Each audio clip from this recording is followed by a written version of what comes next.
And I honestly thought Echan wouldn't have been that messed up as a character. I mean, she already shown some signs of it, but this episode clearly shows that Echan is, yeah, she's, pretty despicable, like a lot of our other characters in this series. So, yeah, I guess I can't really hope for that happy Yuri conclusion with Echan and Hanabi because of what I saw in this episode. I mean, Echan just straight up tried to rape Hana. Like, she has this, like, rapey atmosphere around her. I mean, she was touching her in the middle of the library. Like, okay.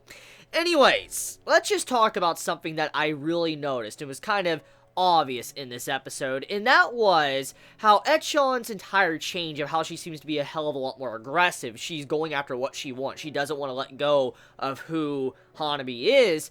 Her aggressiveness and the way she's acting reminds me a lot of Mugi. And hear me out, okay? Yes, Mugi acts a little bit different, but there is a lot of similarities here, which was pointed out an episode or two ago. As we know, Echan is someone that at first glance she was very uncomfortable with her feelings. Like, she was someone that didn't know she could express herself to someone like Hana, if she could actually say what she wants and to see if Hana would accept her for who she is. She was very scared, and then over time, eventually she just wanted to make her move. And because of this conflicted feeling, Hana eventually ended up using Echan for her own personal gain. And Hana realized she was using Echan at the time, and she realized how fucked up it was. But also, Echan was using Hana, too. That's when Echan kind of started becoming messed up. She had these feelings that was towards Hana become stronger, and it kind of fucked up her overall perception of how she feels about Hana. Well, if we go over to Mugi, Mugi was also fucked up as well. I've talked about this in last week's review. He was someone that overall didn't really see how Akane-sensei was. He didn't really understand what type of person she was until his childhood friend pointed it out to him, let him know, and she started sleeping with him and then just changing how he feels about relationships and romance and stuff like this, which overall, the reason why Mugi is like he is today it's not thanks to Akane-sensei, it's thanks to his childhood friend that has fucked over his overall mindset of romance, love, and how he looks at different women.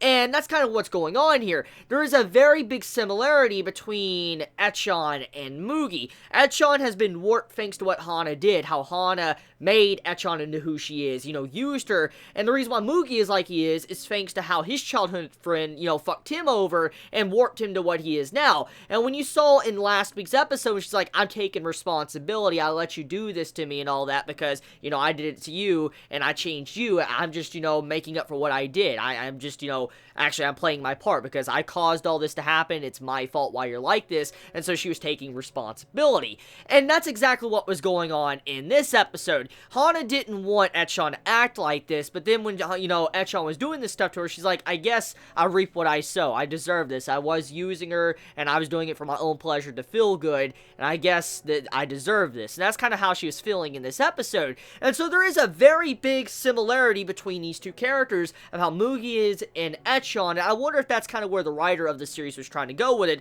showing how these two have been both fucked up by the people that were kind of just had this twisted sense of love, or how they were dealing with love at the time and how they used this person. Now, besides that, however, I do want to talk about the themes or the art style choice of this episode, which comes down to when Hana talks with herself inside of her mind, which happens towards the beginning of this episode. And I know this has been happening a couple of times throughout the series already, but this is the first time it really made it just so obvious, and I do need to talk about because it is a reoccurring thing.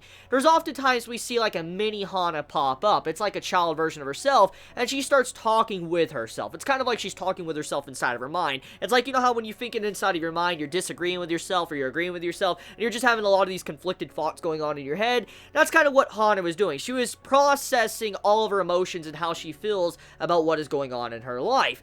And when you see the scene when she's, her adult self, her high school self, and you have it to where, her younger self, which should be considered like the one that doesn't really know much about love or romance, she's having an argument with herself. And in this way, it's kind of an argument between her corrupt side and her pure side. Because if you look at the colors of the way the scene was done, like the background, you'll see the high school Hana, she has this darkness all behind her, like this corrupt type, look behind her. And then you have the smaller Hana, when she's a child, it's all white. You just see pure white and light all behind her, which shows that she's pure. She's someone that isn't corrupted yet. And I find it very funny how the smaller one, the one that is a child, called the adult Hana a brat. I'm like, whoa, this is kind of weird, because when you think of a brat, you think of a child. That's what you do. And in all consideration, yes, Hana as a high school student could still be considered a child. However, looking at it from this perspective, a child even younger than Hana's high school self called her a brat, and it was kind of like the way you're acting is very foolish. You're acting immature, and you're not acting like how you should be, and it was kind of like just Hana disagreeing with herself. She's very conflicted right now. The actual little child version of herself is the pure side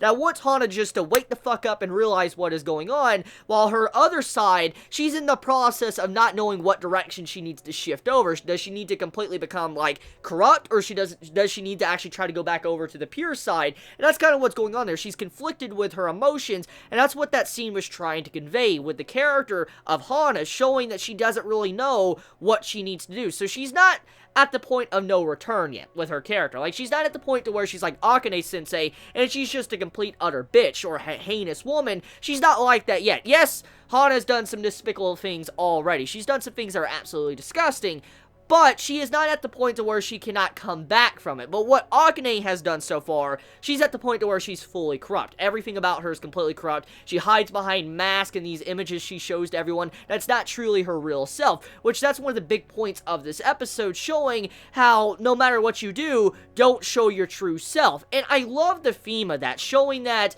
if you're getting in a relationship with someone, or if you're trying to make someone fall in love with you, don't show your true self. And let's think about romance, real romance, okay? Many of us have probably heard this in the past. When you're falling in love with someone, be yourself. That's what some may say. Be yourself, act like yourself, show them who you really are. But in this case, we get to see the warped perspective of love in this series, which we know love and romance in this series is just completely warped and fucked up, which once again, we see that aspect of how don't show your true self. Keep all of your true feelings and emotions locked up inside of you, but only let the side that they want to see come out. And that's kind of what Akane-sensei was trying to show, and what Hana was actually realizing in this episode.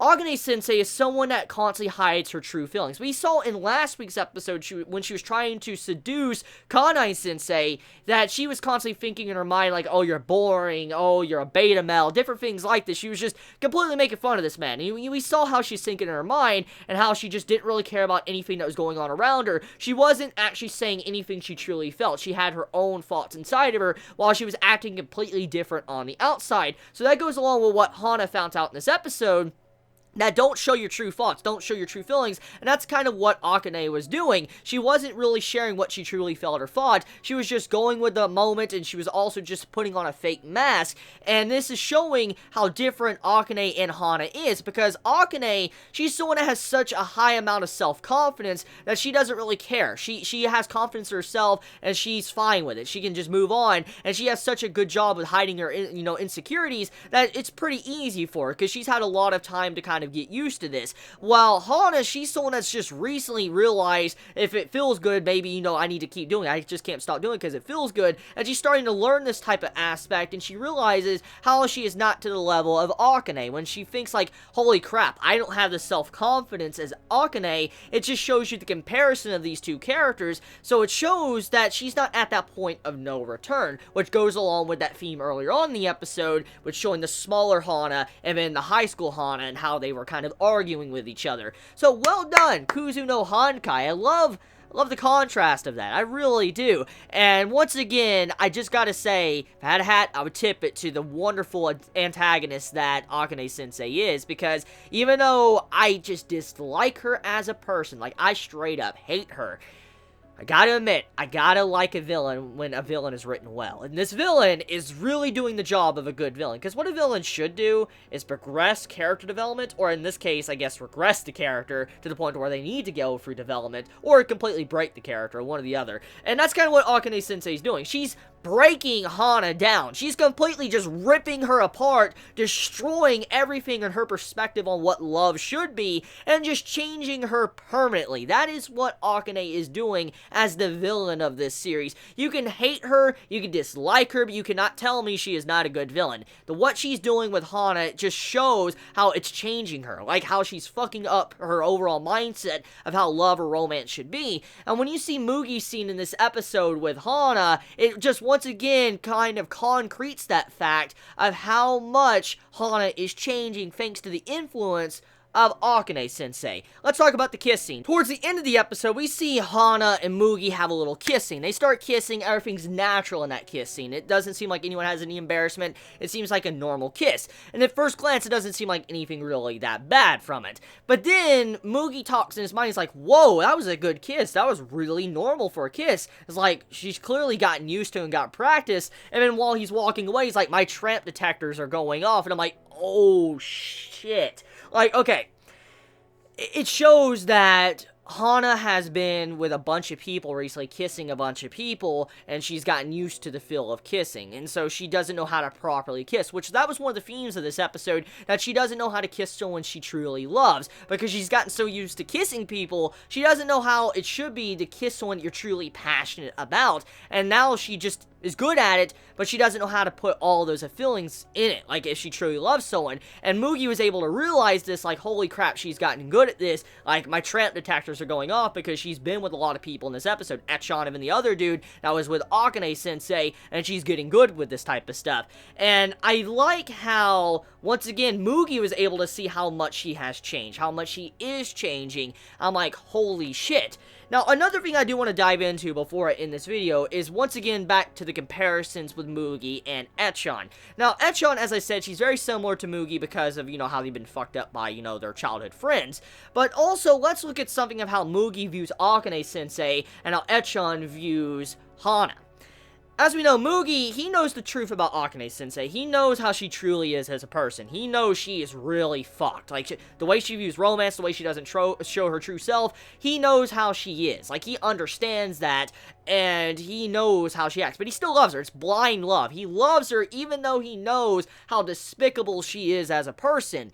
And that's kind of what's going on with Echon. Echon is having something very similar. She is loving Hana for who she is, regardless of how corrupt Hana becomes. If she becomes completely darkness to where she uses so many people, Echon is fine with that. She's completely fine. She has blind love towards Hana. She does not want to let go, which is very similar to what Mugi is doing with Akane-sensei. So once again, another comparison with these two characters and how they're very similar with how they view the person they love. So cool stuff. Cool stuff with this episode of Scum's Wish. But anyways, let me know your honest thoughts in the comments below. I love you all so much. Please be safe.